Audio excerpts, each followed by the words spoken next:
muy li nga xam ne moo xew fële ci assemblée nationale avec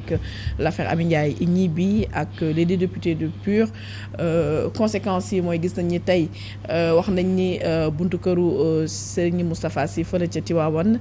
police yi dañ fa nekk mel ni di ko sillonné gis nañ ni aussi ñoom it de leur côté annoncé nañu ni dinañu déposer benn plainte jamono ji mun nañ ne assemblée nationale bi coombaala ba bari na fa trop ba les questions essentielles yi nga xamante ne sénégalais ñi ngi ko doon xaar wala ñi nga xam ne sa député yi ñu ngi koy wax parce que quoi qu'on puisse dire le débat est très élevé mais dafa mel ne incident bi dafa ñëw nëbb lépp ba ñëpp dañ naan législature yi fi amoon ak yi yëpp a yem nan nga jàngatee les derniers événements yu am fële ne ci assemblée bi. waaw moi je voudrais préciser d'abord contextualiser assemblée nationale bi ñu nekk actuellement parce que c'est important peut-être que ça permettra de comprendre pourquoi mu am ces tensions là pour revenir sur les violences yoo xam ni gis nañ ko fa et la violence sous toutes ses formes que mu dal góor mu dal jigéen mu dal xale ak mag il faut la condamner parce que boo à partir du moment où on vit dans une société c'est que la société est régie par des normes ay règles ay conventions ak ay lois yoo xam ni dañu war a conduire à ce que ñu bañ a egg au niveau ci violence parce que ki yor violence moom rek moo ko war a mën a exercer maintenant code yooyu règles yi ak convention yi ñu régir pour ñu nekk dans un cadre social normé ñi ñu jiite sax ñoom ñoo koy njëkk bafoué fondamentalement il faudrait que la violence surgisse à un moment donné mais li ma bëggoon wax dama ko bëggoon contextualiser c'est-à-dire que ni y a deux situations yoo xam ni aussi politiquement il faut ñu analyser ko pour comprendre Assemblée nationale pourquoi mu war a am des fois des moments de tension la première situation mooy que ni pour la première fois dans l'histoire politique du Sénégal ñu am Assemblée nationale boo xamante ni pouvoir ak opposition se tiennent au coude à coude benn député peut-être mooy basculer loo la majorité et tantôt sax mun nga ne peut-être bi ñuy tàmbali ci pouvoir c'était du côté du pouvoir que la majorité basculait avec les désistements yi nga xamante ni ñu ngi koy observer dootoo sax am lisibilité boobu da nga naan peut-être que l'opposition même peut-être mun na moo am majorité bi donc fondamentalement ils se tiennent au coude à coude ce qui fait en réalité que ci biir hémicycle bi il fallait s'attendre à ce que kenn du may sa mborom dara mais toujours on s'attend que ça se passe dans les règles de la démocratie beneen aspect politique bi nga xamante ni aussi moom war nañ ko jël en considération c'est que calendrier républicain bi ak référendum yi fi jaar ak mandat de 7 ans 5 ans yi ñu fi changé avec la constitution dafa def de sorte que ni pour cette fois élection législative yi dafa jiitu élection présidentielle yi et sur un délai très très court c'est-à-dire que ne dañoo def élection législative ba fal ay député fii ak presque 15 mois war nañ dem élection présidentielle donc assemblée boobu day déterminant député des deux partis li ñu fay liggéey des déterminants par rapport à la suite ci présidentielle bi ñu jëm parce que ku nekk di nga jéem a wane ni askan wi nga fa toogal askan wi ngay liggéeyal jafe-jafe askan wi nga bëgg porter au niveau de l'Assemblée nationale de sorte que ni peut-être que bu ñu jëmee ci présidentielle bi boo ngembee sa mbër askan wi ne ñii kat nit ñu toogalee au niveau de l'Assemblée nationale bu ñu leen joxee réew mi ñu war koo mën a doxal donc muy contexte boo xamante ni c'est un contexte assez particulier et qui a fait en réalité que débat yi des fois day houleux on a day tendu mais toujours est-il que c'est ñun Assemblée nationale il faut que ñu comprendre que ni ay ndaw askan wi lañu c'est parce que ñun 17 millions de Sénégalais lañu te 17 millions de Sénégalais ñoom ñëpp mënuñoo toog Assemblée nationale ñu ne dañ ciy tànn muy man muy yow muy Pape Matar muy Mame Birame ku nekk jël baatam seet ki ko ci doy mu ne ko yow laa ko jox demal toogal ma kooku bu demee toog Assemblée nationale war na xalaat ni dafa am ñu ko yónni ñooñu dafa am nu ñu toogee dafa am nu ñu mel et cëral leen mooy bu demee mu toogee fa noonu wane fa noonu loolu mel fa noonu de sorte que ni c'est pour une manière de dire simplement en réalité que képp koo xam ne ndaw askan wi la war ngaa cëral askan wi boo demee fi nga xamante ni foofu la ñuy waxee baatu askan wi parce que dañ leen jox un espace de débat par excellence c'est-à-dire que ni lu kenn amul ci réew mi ñoom ñoo ko am dañ leen jox espace boo xam ni yow période bi ngay débat dara mënu la ci fekk c'est-à-dire que ni yow tu es protégé par la loi am nga immunité au moment même justement des plénières sa benn responsabilité engagé wul mais que ce soit dans le débat contradictoire maintenant gis nañ fa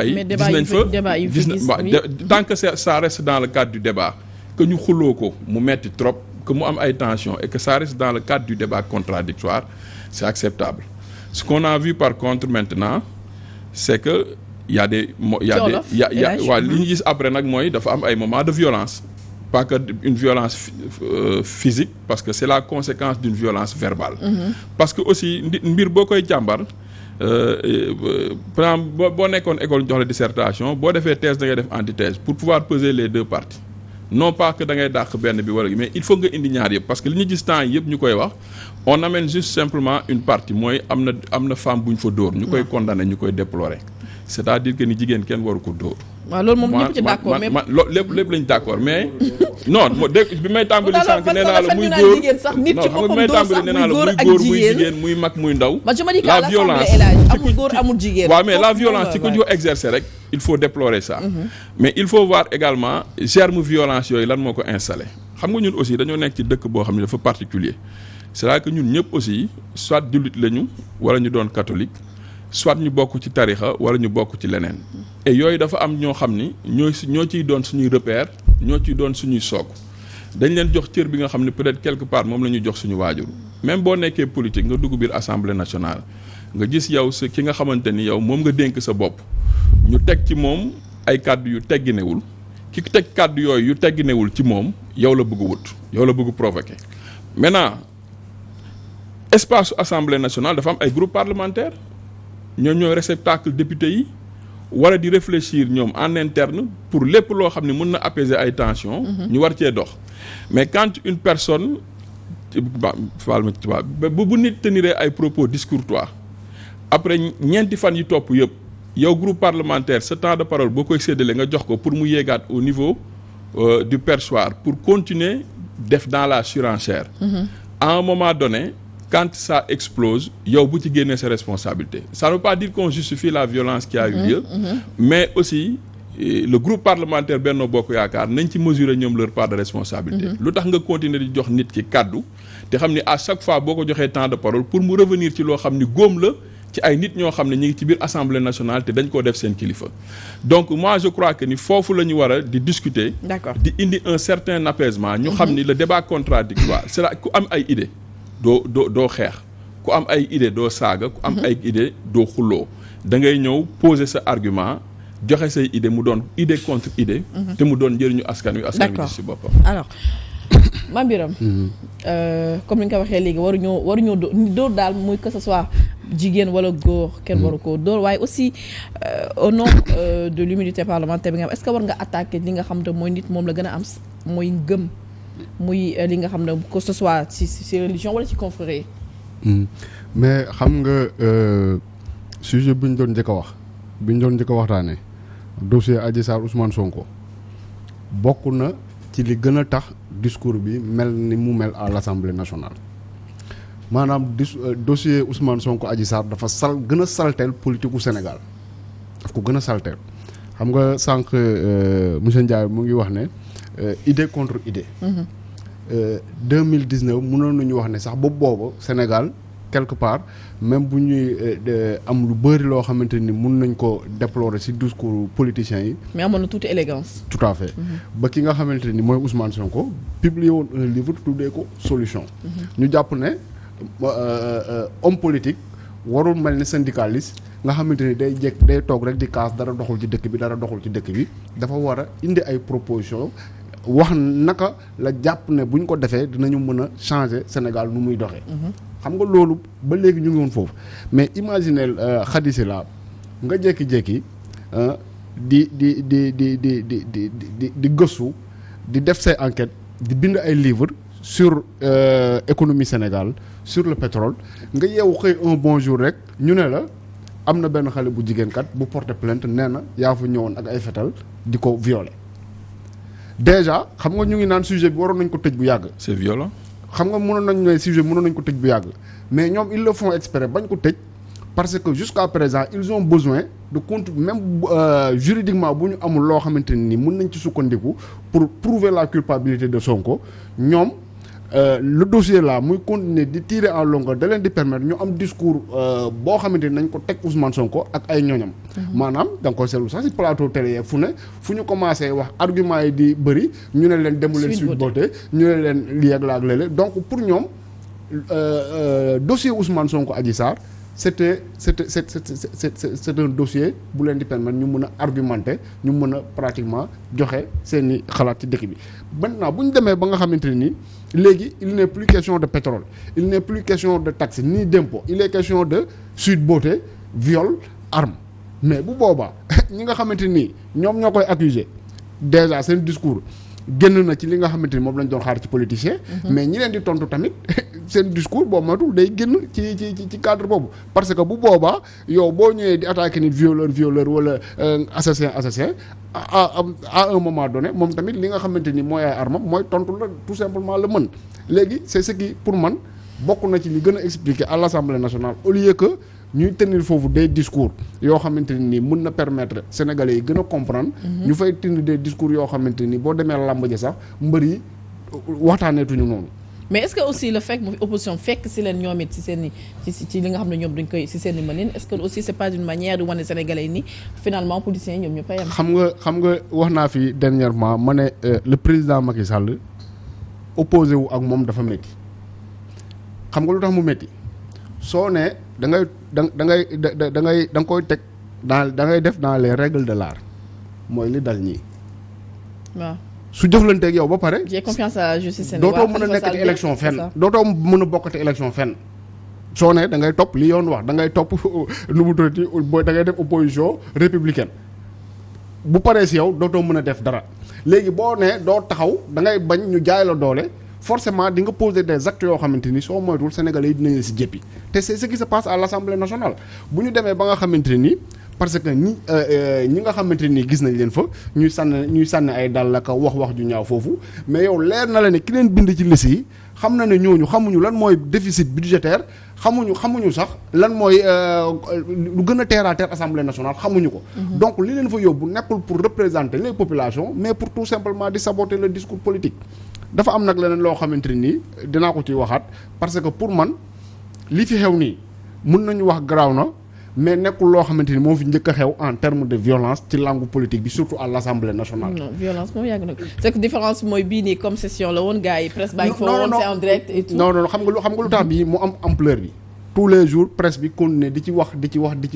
ba ñun ñi mënuñu éviter di ci wax dans nos débats. c'est parce que opposition bi moo def loo xamante ni ñoom jàpp nañ ne suñ ko exploiter mën nañu yàq dara opposition bi xam nga nee naa leen depuis 2019 bi président Macky Sall ne faluwaat na.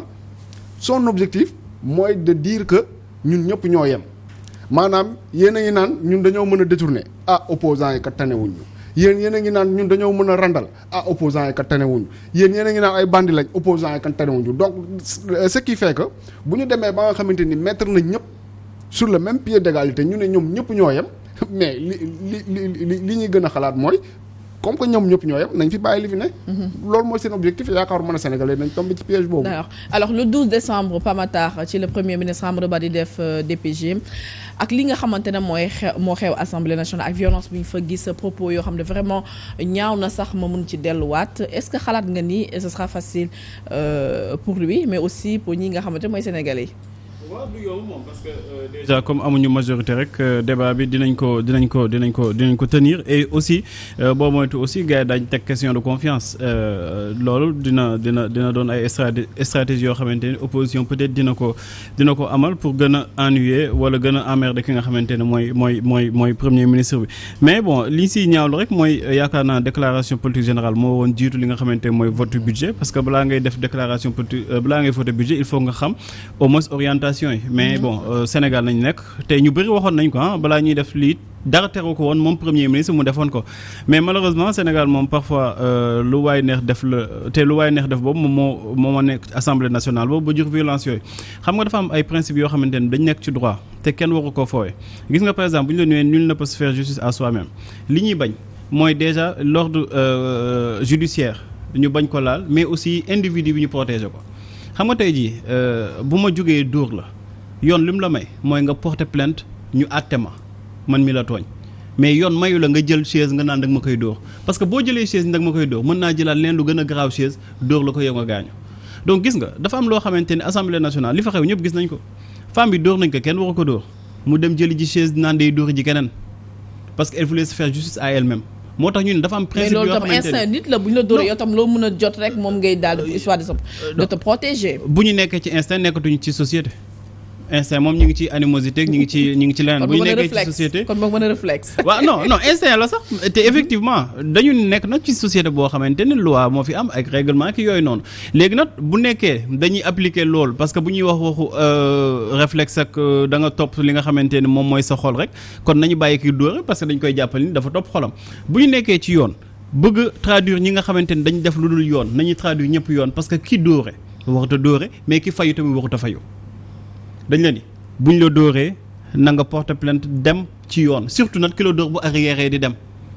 xam nga bu ñu nekkoon dañ lay attaquer sax yow nga dem ba sës si lañ lay indi li nga xamante mooy légitime défense te aussi foofu dañuy indi proportionnalité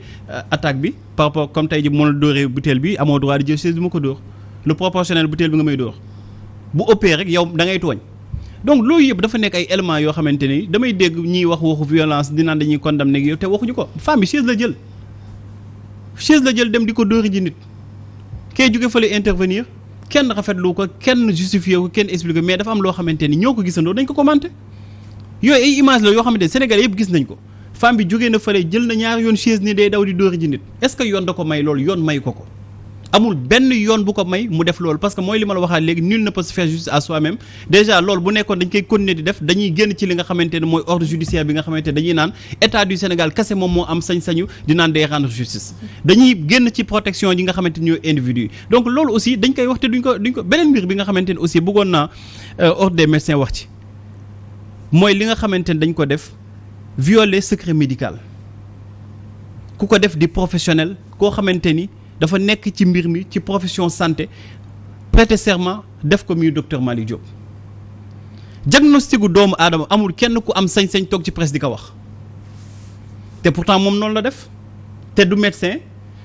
bu amee information yi ñaar mën a am médecin bi ko traité moom moo ko jox information bu nekkee médecin bi ko jox médecin violent li nga xamante mooy secret médical donc autant de choses yoo xamante ni ñi ngi xew ci réew mi ñii ñi koy bàyyi di ñu naan ay wéy femme bi day porter plainte xaw ma lan ak lan nga gis ay nit ñoo xamante ni ay situationniste nañ parce que Sénégal looloo fi xew bu Adji Sarr jugee Pamata jug ni dafa yor benn organisme boo xamante ne day défendre femme ak yeneen dem encaisser ay millions bu beneen situation jugee surtout femme yi nañ jël def leen benn fonds de commerce boo xamante ni bu doy waar la tey jii démb ñi ngi nekk fële naan dañuy def seen rassemblement parce que